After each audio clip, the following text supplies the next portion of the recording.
Good morning. Welcome to another daily reading. This is Leviticus 15 and Exodus 16. I read from the Institute for Scripture Research, the ISR, because it takes a direct translation from Hebrew to English, Greek to English, and Aramaic to English. Yah is the Elohim of the heavens and the earth, the first and the last and the only, and he's an extremely jealous El. He's so jealous that he doesn't even want the names of idols or mighty ones to come to our lips. And Yah is short for Yah, Yahuah, Yod-He-Vav-He.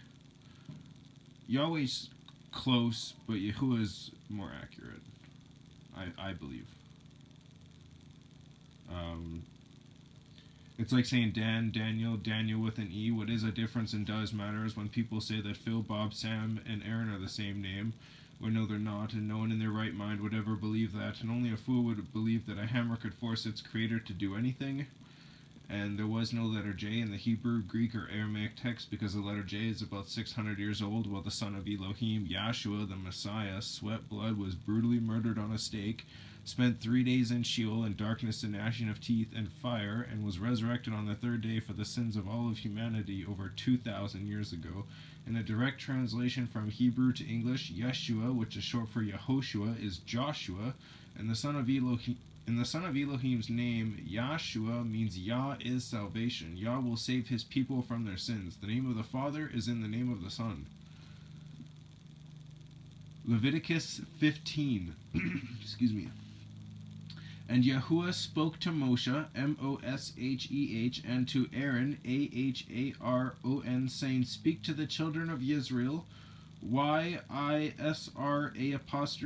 with a half a check mark L, and say to them, when any man has a discharge from his flesh, his discharge is unclean, and this is his unclean excuse me.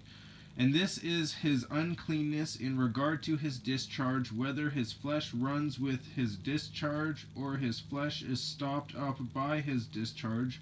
It is his uncleanness. Excuse me. Any bed becomes unclean on which he who has the discharge lies, and any object on which he sits becomes unclean. And anyone who touches his bed has to wash his garments, and shall bathe in water and be unclean until evening. And he who sits on any object on which he who has the discharge sat has to wash his garments, and shall bathe in water and be unclean until evening. And he who touches the flesh of him who has the discharge has to wash his garments, and shall bathe in water, and shall be unclean until evening. And when he who has the discharge spits on him who is clean, then he shall wash his garments, and shall bathe in water, and be unclean until evening. Any saddle on which he who has the discharge rides becomes unclean, and whoever touches any of that which was under him is unclean until evening. And he who is carrying them up has to wash his garments, and shall bathe in water, and be unclean until evening. And anyone whom he who has the discharge touches without rinsing his hands in water shall wash his garments, and bathe in water, and be unclean until evening. And the earthen vessel which he who has the discharge touches has to be broken, and every wooden vessel has to be rinsed in water.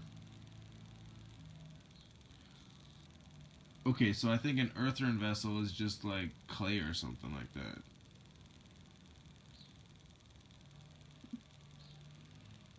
I don't know what the difference would be to other pots, because I know if you heat up clay, it's not clay anymore, it's other things. I don't know the exact name of it, but it becomes a solid, really solid object if you kiln. I don't know what that thing is called. Anyway, it's like an oven that you seal off completely, and it just gets super, super hot inside for hours. I believe it's hours, and then you just, it comes out kind of like glass. It's cool. Excuse me.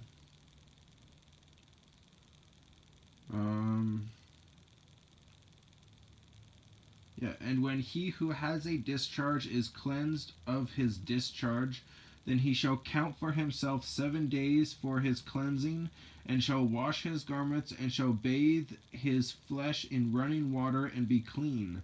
And on the 8th day he takes for himself 2 turtle doves or 2 young pigeons, and shall come before Yahuah to the door of the tent of appointment, which is Moshe's tent, and shall give them to the priest. And the priest shall prepare them, the one as a sin offering, and the other as an ascending offering. And the priest shall make atonement for him before Yahuah because of his discharge. Build up flow there. And when a man has an emission of semen, then he shall wash all his flesh in water and be unclean until evening. Wait, so what's a discharge?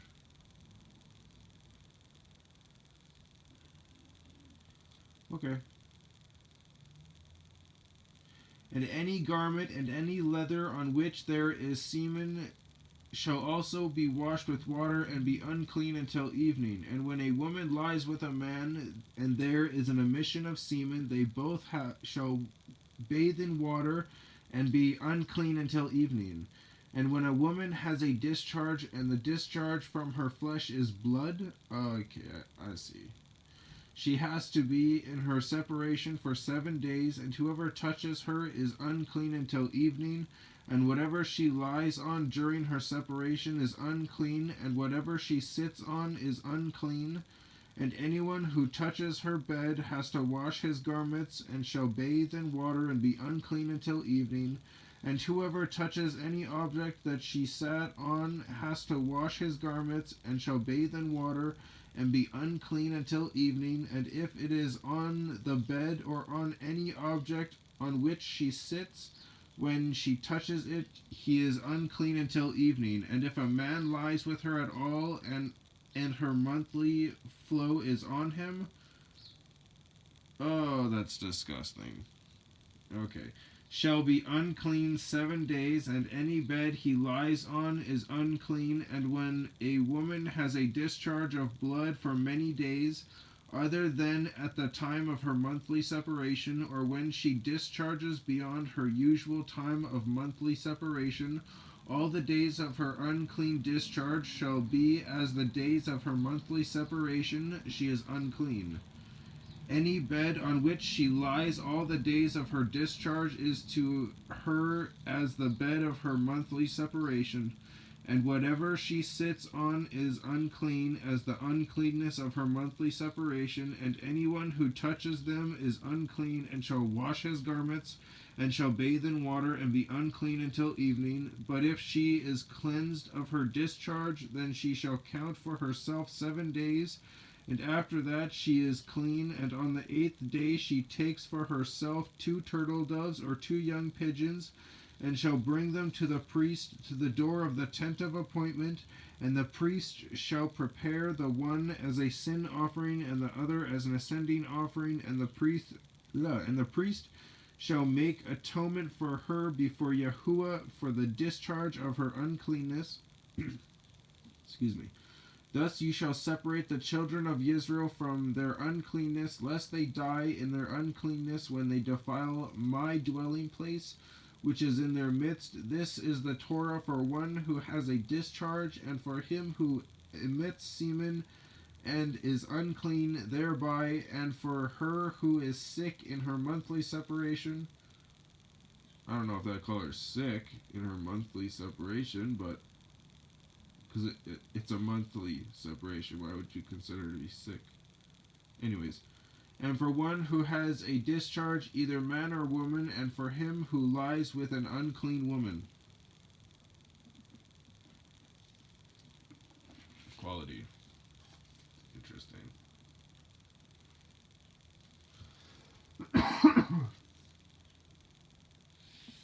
Acts 16. And he came to Derbe, D-E-R-B-E, and Lystra, L-U-S-T-R-A, and see, a certain taught one was there named Timotheus, which is Timothy, T-I-M-O-T-I-Y-O-S,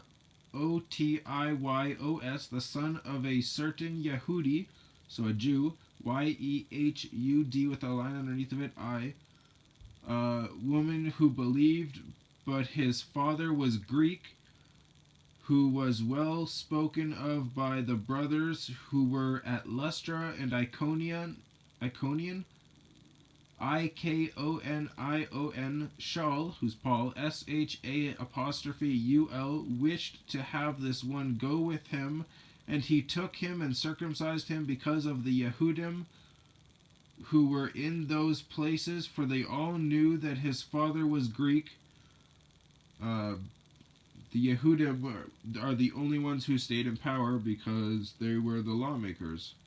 Now, not every lawmaker, or not every Jew is a lawmaker. It's the tribe. Yehudah is the Jews.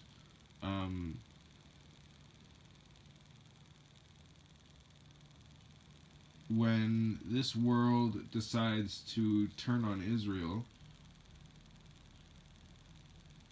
and completely surround it and destroy it, they are going to attack even the citizens. Anyone who's a Jew, basically. It'll be yet again another Holocaust that Israel has technically supported. Aside from like the Palestinians that they're basically committing a Holocaust on, after they literally paid for their own Holocaust in Germany and Poland, because Germany and Poland and all those other countries, they had signed deals to join together for this treason that they committed against the people. So when all the Jews left Germany because they saw what was happening, they moved to all those other countries who were still part of the same problem, and so when it happened, they were all completely cut off. They thought they ran away, but no, because they are already all in agreement. But those American companies that completely supported Hitler, like Hitler never would have even gotten into power if it wasn't for them, they all bow to Israel, who is the state of Israel. In order to become the state of Israel, anyways, that had to happen. And the moment they became the state of Israel, they started attacking other countries. Right off the bat, didn't even hesitate. And you know they're saying women and children first. But they're not all Pharisees. It's only specific people. So attacking a Jew just because he's a Jew, just because the Pharisees are Jews, is no different to what Israel's doing to Palestine, what Germany did to the Jews, going like the transatlantic Holocaust. It's a disgrace, and anyone who does it is a disgrace. We're all humans. We can easily work together, treat each other with respect. It's a two-way street, that respect.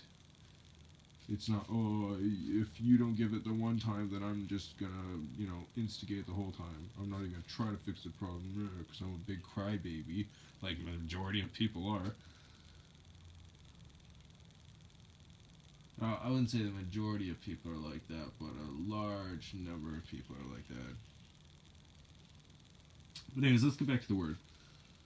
And as they went through the cities, they delivered to them the regulations to keep, which were decided by the emissaries and elders at Jerusalem, which is Jerusalem, Yerushalayim. Then indeed the assemblies were strengthened in the belief and increased in number every day, and having passed through Phrygia, Phrygia,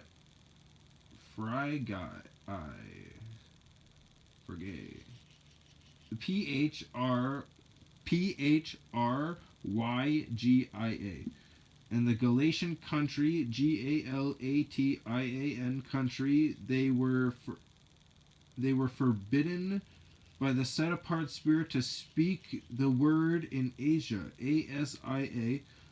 When they came to Musia, Musia, they tried to go into Bithynia, Bithunia, but the Spirit did not allow them. And having passed by Musia, they came down to TORAH, TROAS. And in the night a vision appeared to Sha'ul, a man of Makedonia, Makedonia, was standing begging him and saying, "Come over to Makedonia and help us." And when he saw the vision, immediately we sought to go to Makedonia, concluding that the Master had called us to bring the good news to them. And what is the good news? Well, since they didn't have the second writings, the good news was the word of Messiah, the Torah, the prophets, Psalms and Proverbs, and the genealogies. That was the good news. That is the good news. And anyone who says that's not the good news, I'm telling you, they're lying to you. Greasy grace and works only, same boat, sinking, burning. And they don't want the raft that's just sitting there, which is the full word. The whole word is important. Therefore, sailing from Troas, we ran a straight course to Samothrace, Samoth. Excuse me. Samothrace, and the next day came to Neapolis, Neapolis, and from there to Philippi, Philippi, which is the principal city of that part of Macedonia, a colony, and we were staying in that city for many days. And on the Sabbath day we went outside the city by a river, where there used to be prayer, and having sat down we were speaking to the women who met there. And a certain woman named Ludia, Ludia, a seller of purple from the city of Thyatira,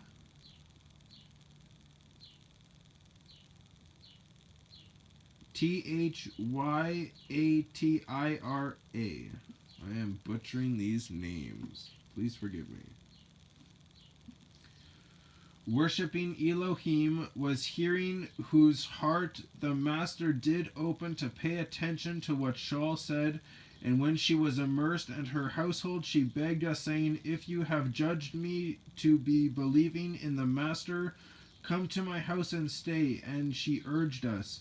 And it came to be, as we went to prayer, that a certain slave girl, possessed with a spirit of Puthon, Puthon, did meet us, who brought her masters much profit by foretelling. Oh, she's a fortune teller. I don't worship. Ugh, garbage. Having followed Sha'ul and us, she cried out, saying, "These men are the servants of the Most High Elohim, who proclaim to us the way of deliverance." And she was doing this for many days, but Sha'ul, greatly annoyed, turned and said to the spirit, "I command you in the name of Yahshua Messiah to come out of her." And it came out that same hour. But when her masters saw that their anticipation of money making was gone, they seized Sha'ul and Silas, Silas, and dragged them into the marketplace to the rulers.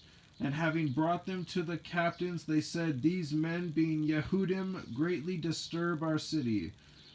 And they proclaim practices which are not right for us to receive nor to do, being Romans." And the crowd rose up together against them, and the captain tore off their garments and commanded them to be beaten with rods. And having laid many blows upon them, they threw them into prison, commanding the jailer to keep them safely, who, having received such a command, put them into the inner prison and fastened their feet in the sockets. And at midnight Sha'ul and Silas were praying and singing songs to Elohim, and the prisoners were listening to them. And suddenly a great earthquake took place, so that the foundations of the prison were shaken, and immediately all the doors were opened, And all the chains came loose, and the jailer, awakening from sleep and seeing the prison doors open, thinking the prisoners had fled, drew his sword and was about to kill himself.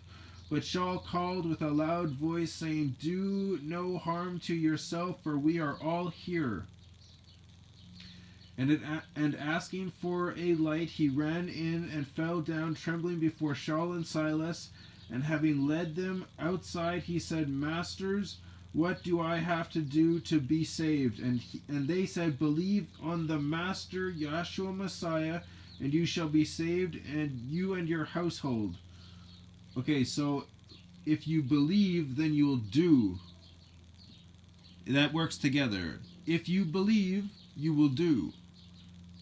There is I think it's a couple whole chapters that just talks about people of Torah time who believed, so they followed. They did what they were told to do. If you love me, you will keep my commands. So if you believe in him and you love him, then you'll keep his commands, which is the commands of the Father, the Torah. HalleluYah.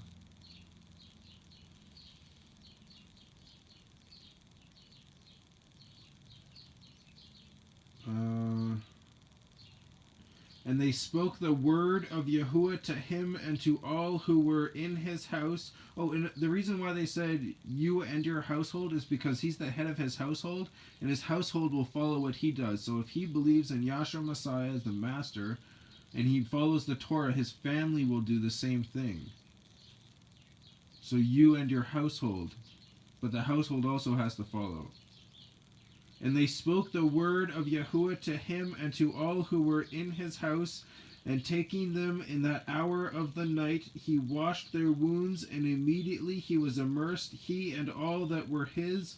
And having brought them into his house, he set food before them, and he rejoiced with all his household, having believed in Elohim, which is plural for mighty ones, Yahuah and Yahshua.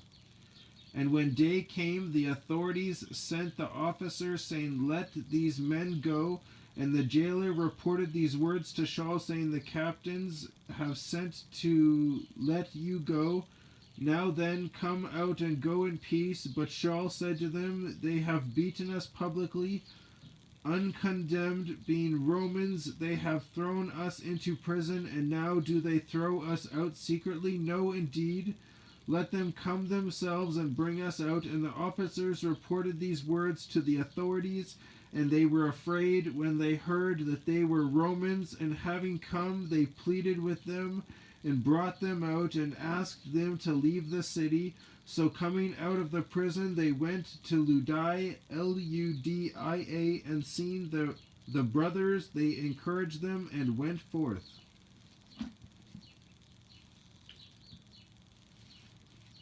Also, I'm pretty sure those two, like Silas and Sha'ul, I'm pretty sure they were... No, because Sha'ul, Paul, he was the one... There's two Kêphas, so it's confusing. But there's Sha'ul, also known as Paul, who's also Kêpha. One of the Kêphas brutally tortured people, and he is a Jew, not was a Jew, is a Jew. From the Yehudim. He was one of the Pharisees. That's how you know he was a Jew, because he was a Pharisee. But not every Jew is a Pharisee, because not every Jew is a lawmaker. But his position, he was a lawmaker, or a law enforcer, same thing, because you could throw anyone before them and they would judge right then and there. So unless there's like a serious case, of course, but yeah, no, he was a law enforcer of the Pharisees, and he was from that tribe, I'm pretty sure, so he was a Jew because he's from that tribe. But he was also a Pharisee because of his position of power and what he did to people. He literally threw people in prison. You just go into the street, grab people, and throw them in prison. That's exactly what the Pharisees did. Anyone who didn't comply with the Torah of the Pharisees, the traditions of men, as Yahshua would put it. And the Pharisees believed that the Torah of men, the Torah of the Pharisees, was no different to the law of Moses. So when it says that we're no longer under the law of Moses, they're talking about the Pharisees' laws, which is explained quite often in the second writings. But you have to know what you're reading to understand that. Otherwise, it literally just sounds like you're throwing away Yah's Torah, and it says it right there. But it doesn't. Excuse me. Anyways, you need belief, definitely, to be saved. You also need to be baptized, and you also need to follow the Torah. If you're baptized in the name of Jesus Christos, you're not saved. That's all idol worship. You have to be baptized in the name of the Father and of the Son. I don't know about the set apart spirit, but I know you get the set apart spirit as a gift for the being baptized. But in the name of the Son and the Father, Yahshua and Yahuah, that's where it's at. And again, Yahweh is really close. I just feel that Yahuah is better, so I stopped saying Yahweh. But, I mean, I'm not going to condemn you for still saying Yahweh, but I just believe that Yahuah is more accurate.